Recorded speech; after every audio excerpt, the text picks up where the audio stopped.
It has arrived! It's the time of the year where the plants are blooming, the animals are frolicking, and you get to watch your local favorite artist suffer with allergies. I mean, the dreaded Evil Art Style Challenge.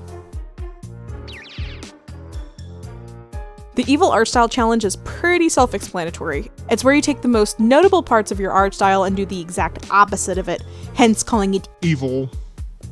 The challenge seems fun on the outside, but it's actually a secret torture device implemented into the codes of the interconnected network to seek out highly skilled artists and make them weep in silence, commencing suffering while they are taken over by uncontrollable spite to complete a challenge of the skills. So I'm trying it, and I made a list grouping together what the most notable parts of my art style are based on your comments. Taking a look at the art of Stonefrost, I'll highlight some of the important notes on my art style. Big ol' eyes with large round pupils, eyebrows, lots of floof, referencing cat breeds, realistic fur patterns, neutral and natural colors, gradients, thin, clean, and defined line work, and purple cell shading.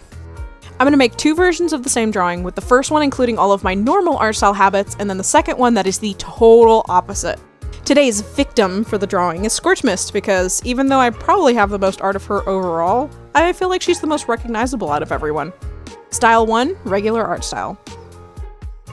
For my regular style, I think the number one thing mentioned was the eyes. So many of you guys said that I have very distinct big round triangular shaped eyes, as well as having round pupils rather than a cat's iconic triangle shaped slits.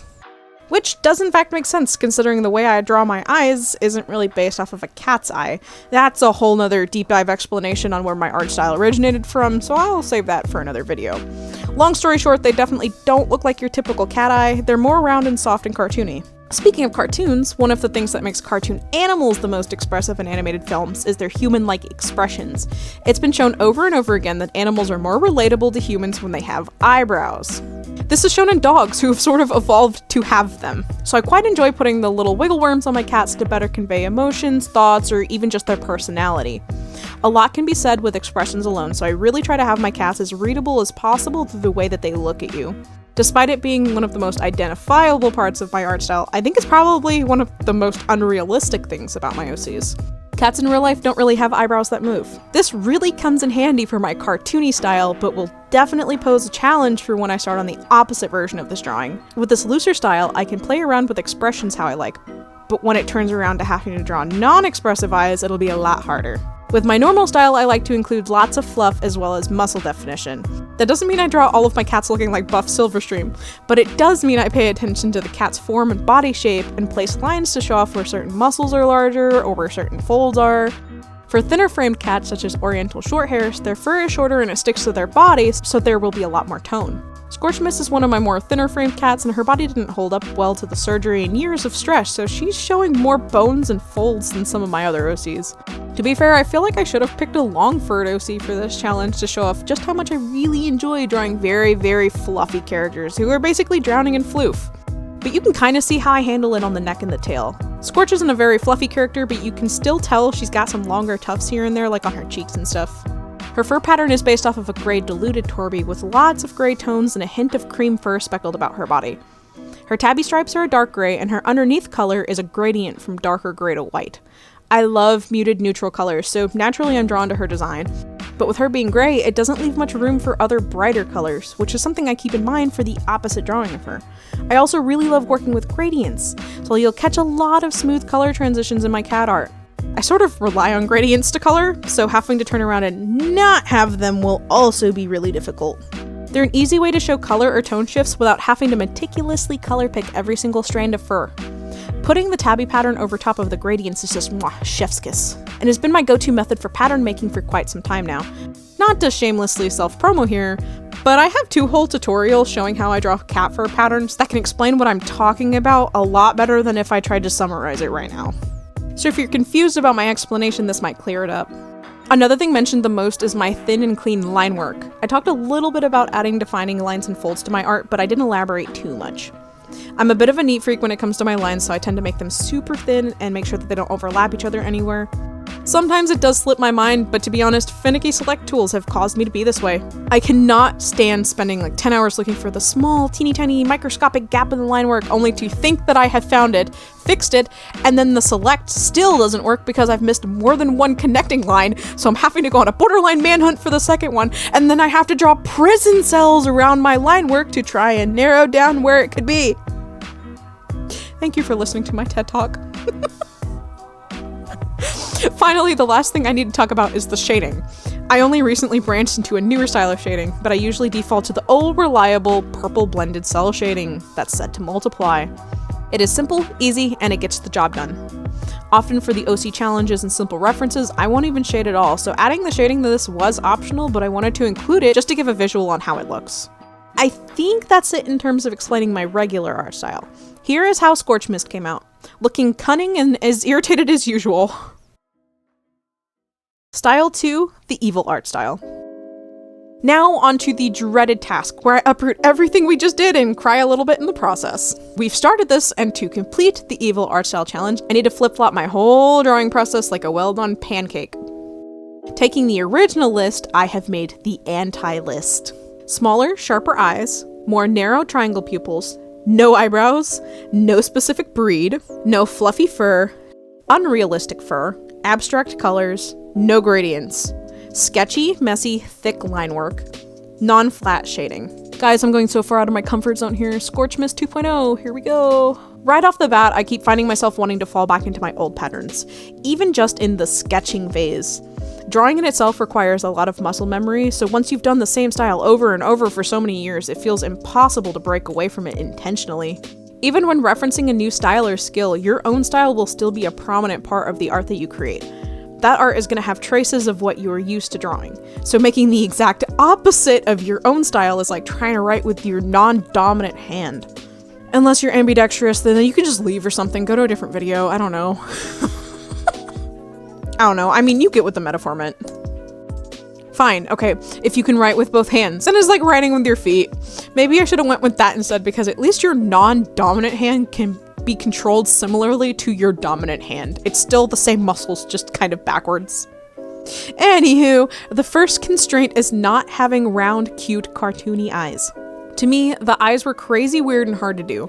I chose realistic proportions for this one because my normal style is anatomically cartoony, so I didn't consider that the eyes would also have to seem sort of realistic to not stand out like a sore thumb. I was gonna make them a lot more angular to contradict my round eyes, but I wound up going with hard lines that make up the shape of a circle. As for the pupils, I've been banned from making them round and squishy, so I went with these little triangle typical cat eye slits, which sort of fits her personality. She's constantly observing and on edge, so the slits make a lot more sense for her. It kind of makes me want to change this in her normal design to set her apart from some of the other cats even more.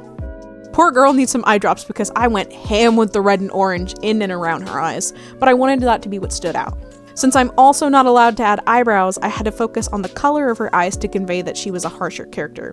This limits my ability to make the character expressive, like I said a little bit ago. Making her seem more nonchalant and aggressive was a lot harder when I couldn't add eyebrows. I did add a little bit of a defining downwards pointing line right above the eyes to make it seem like she's focusing harder or squinting just a little bit. The other thing I did was add darker baggy lines under the eyes that ended up blending in just right with the overall design. And I added some of the same red that's on her scars underneath her eyes too, as well as making the orange sort of reflect off of her face. With how cat mouths are, they always look like they're smiling and doing the cutesy little kitty face from the front, and their large bright eyes make them look happy. Cueing into cats' emotions tend to be through body language and more subtle cues, such as their ears tilting backwards or their fur spiking. I could have gone with a more closed-off, off-putting pose so she reads as being on edge, but I didn't want to compromise the view of her fur and patterning.